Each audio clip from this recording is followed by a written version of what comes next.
Hello everyone, welcome back to High Caliber Haymaker. Today we're reviewing the Smith & Wesson FPC carbine. And I mean, this thing is absolutely incredible, so let's get into it.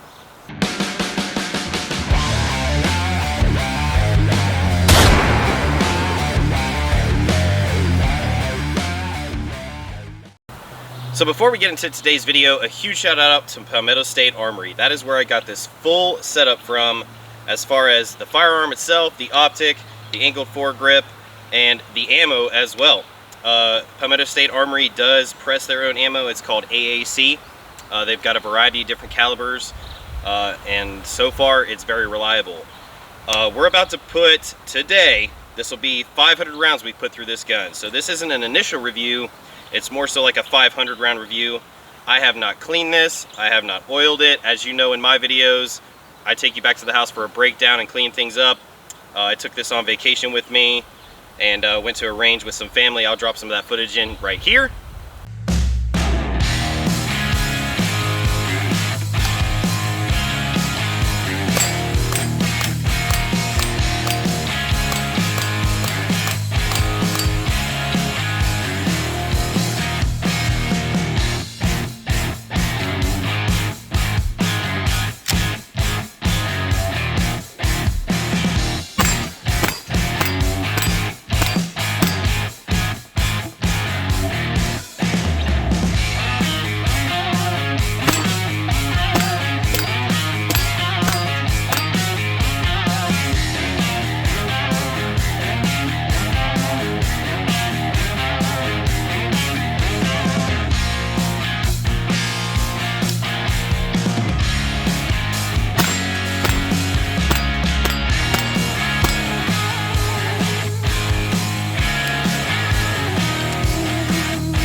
And we put a number of rounds through it. So today we're going to hit the 500 mark, and I have to say this thing is absolutely phenomenal.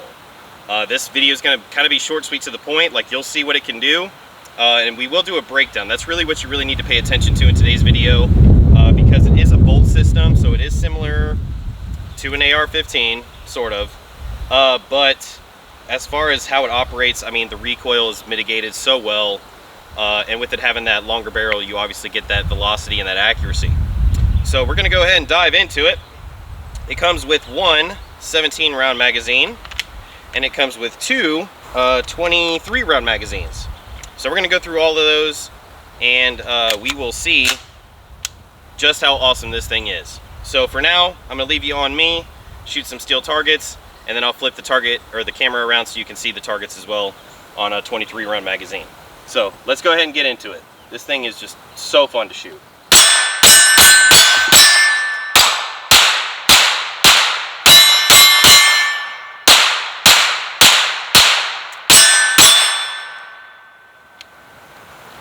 I mean, like I said, this thing is just incredible. That was my fault. I didn't slide this all the way forward. But it's accurate. It's so accurate. I mean, as far as application goes, if you wanted to keep something in your house for self-defense and you wanted something smaller to be able to store, I mean, tell me that's not the perfect setup to do so. It also comes in a really nice carry case. I'll show you all that stuff when we do the breakdown. But I mean, this thing is just incredible. I'm super impressed with this. My only thing is these releases for the magazines. I wish they would have done something a little bit different. It's kind of difficult because you have to pull it down or press and then pull one side. But that's kind of like my only, negative with it. But at the same time, still not really a big issue. So what I'm going to do is go ahead and move the camera, load up the 23 round magazine, and I'll go through most of it, and then I'll do an accuracy test as well with 5 rounds left in it.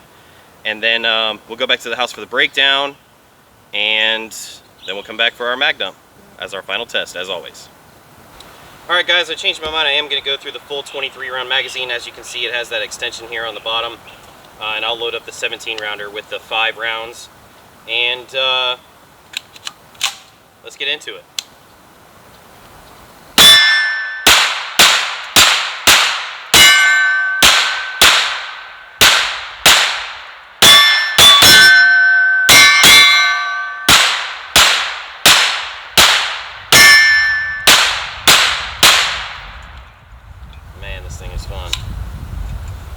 Again, super reliable, super fun to shoot, super accurate. I mean, it is just banging against those steel targets. So let's go ahead, drop our magazine, load up our 5 rounds, and then I will put you right on the target. So let's see what kind of grouping we get. And I'll back that up. From here, I'm shooting about 10 yards out. So I'm gonna back up, back into the woods here, probably go about 20 yards, and that'll be a real test for it.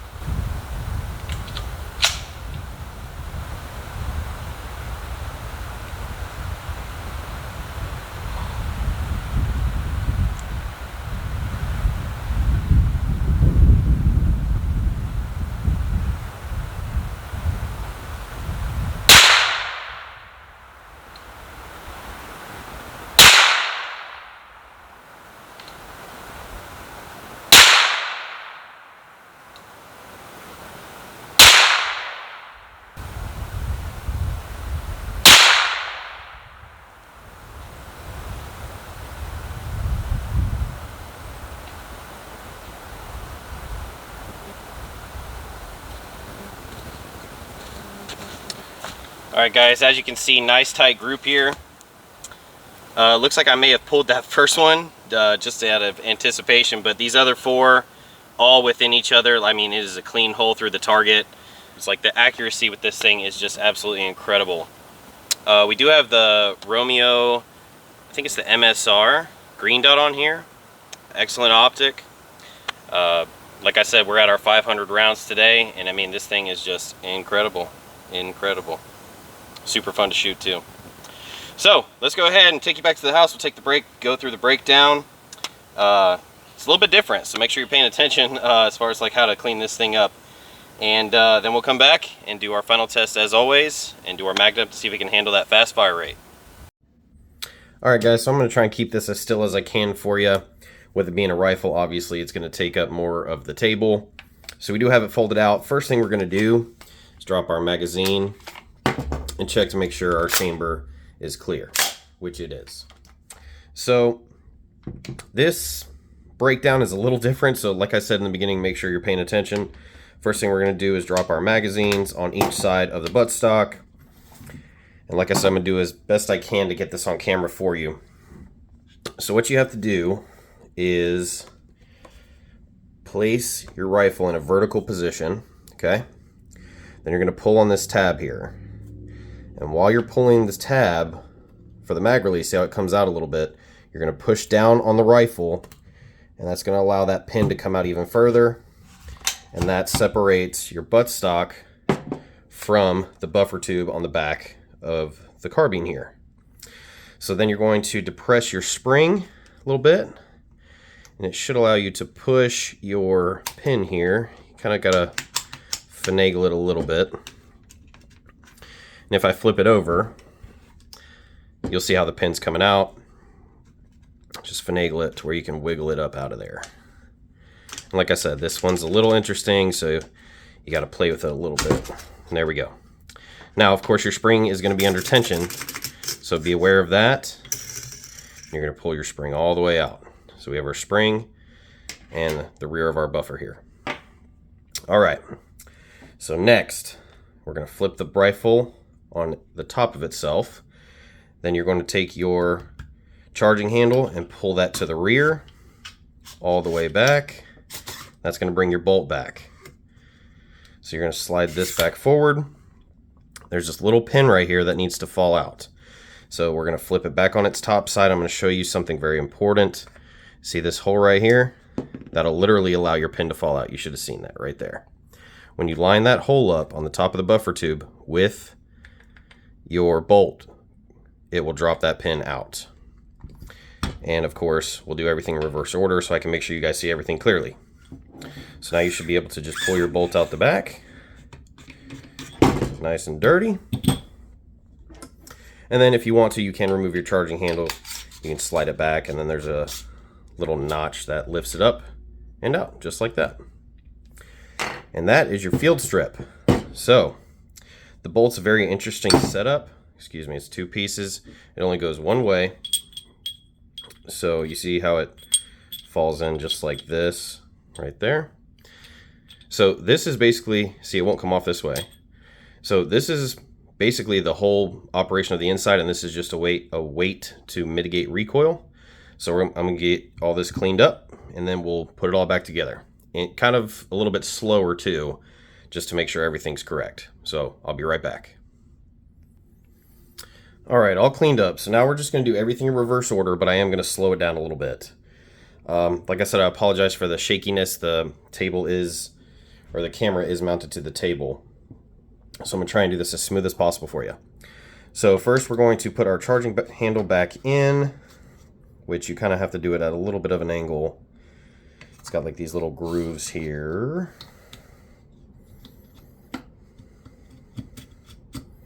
There we go. We're going to slide that forward, if it'll allow me to. There we go. All right. So our charging handle's in. So here's where it gets a little interesting. So you bring your bolt around, drop it in, and then start working it forward. And then it's only going to go to a certain point, and then it's going to stop. So make sure you line up that hole underneath. See, I can see it straight through. It might be difficult for you to see on camera, but I can see straight through. Oh, I lost it. And then we need to drop our pin large side in first. Drop it back where it goes. Drop it down in there, and then keep moving your bolt forward. Now it's going to hit a stopping point. So Smith & Wesson suggests using something that doesn't have like a fouling edge on it or anything like that, and you need to tap the bolt the rest of the way in. What I'm going to be using is this long screwdriver. I'll be using this plastic end, and I have a hammer here.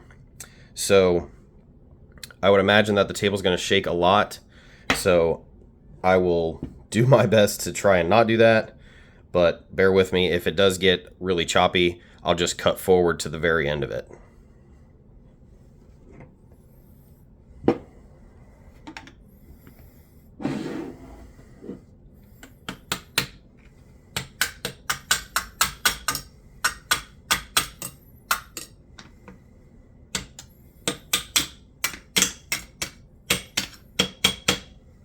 Okay, I don't think that was too bad. So I did hear it tap pretty hard. So it is fully seated here. That's what you want to see. You want to be able to see your extractor is right side up. Make sure you have your bolts in place correctly. And now, pretty much the basic stuff. So now we're going to drop our spring back in. The back of our spring buffer here. So you're going to press that down.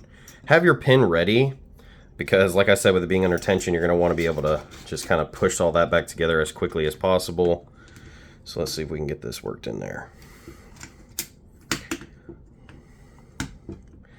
And you do need to make sure it is in the right position or it will not drop. All right, there we go. So we dropped it all the way through. We're going to inspect the other side to make sure it's flush as well, which it is. Now the easy part, well, I guess somewhat easy. Start sliding your buffer tube back on right here. Then you're going to put it back in that vertical position like we had before. Press down. You're going to see the clip start to come out like before. Drop it in, and we're re-secure.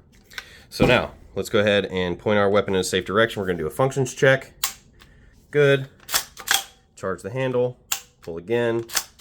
Charge the handle. Pull one more time. And that's it. So it is a little tricky. Just take your time. And of course, if you want to clean your barrel, all you would need to do, break the rifle in half. And as you can see the edge of the barrel here. And I'll probably clean that up again real quick. But essentially, that's it. So like I said, make sure you're paying attention to those little details, especially with removing pins, having to apply pressure to remove the buttstock, putting everything back together properly, make sure everything's seated correctly. Those things are obviously critically important as far as like firearm safety. But that's really it. So like I said, I wanted to be short, sweet, and to the point. The specs speak for themselves. You got, a safety in your trigger. You can remove your back straps here. You can simply just twist this, pull this pin out. It comes with some extra ones. And I'll actually grab the bag for you real quick, just so I can show you kind of like the full setup before we get back to the range. Hold on one second. So I'm going to go ahead and put our mags in real quick, just so you can kind of see what everything will look like in the bag as well. So of course you can store your magazine in your firearm, or you can store it in the bag, whatever your preference may be. Again, I'm sorry that the video is going to be very shaky. So here's the bag that the firearm comes in. So this side, we'll do it one side at a time. So this side has like your back straps. It has a strap for the bag itself. But yeah, you can just simply change these out. There's different grip textures. You have like a high back to this piece of grip, and it's a little bit wider as well. The one I have on there is pretty aggressive, and it feels really good in the hand. And then of course, other things that came with it, your owner's manual, and in here was your gun lock. So now the side that's kind of really impressive. Let's go ahead and pick this up. I might have to prop this a little bit so you guys can see everything. So it has these two channels that fit the firearm perfectly. So what you do is run your Velcro strap over the top here. Tighten that down. This one goes right between your release for the magazines and your takedown, and through this strap here. And you can Velcro that right there. So it keeps your firearm nice and secure, keeps it clean, especially if you're carrying it out in the woods or taking it to the range. Just a really cool thing that they threw in with it, instead of just coming in a box like a normal firearm. So I thought that was pretty good on them. So guys, let's get back out to the range and we'll get into our final test.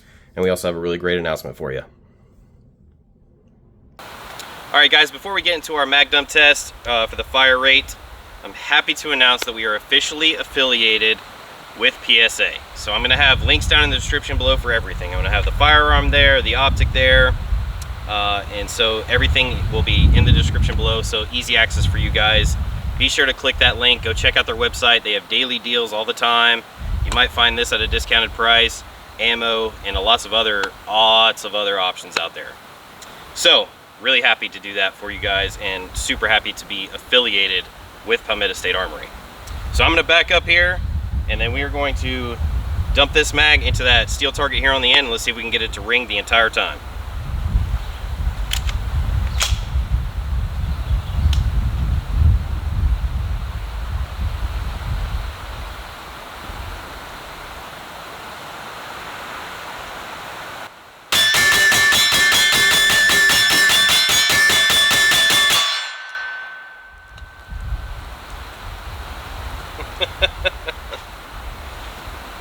Well, there you have it, the Smith & Wesson FPC carbine. As always, thank you for checking out my content. Be sure to hit that subscribe button so you don't miss anything else. And like I said, the more affiliations I get and sponsorships type things, I'm going to offer all that stuff to you guys so you can get some discounted prices and things like that. As always, stay safe, get out to the range and knock out some rounds, and I will see you next time.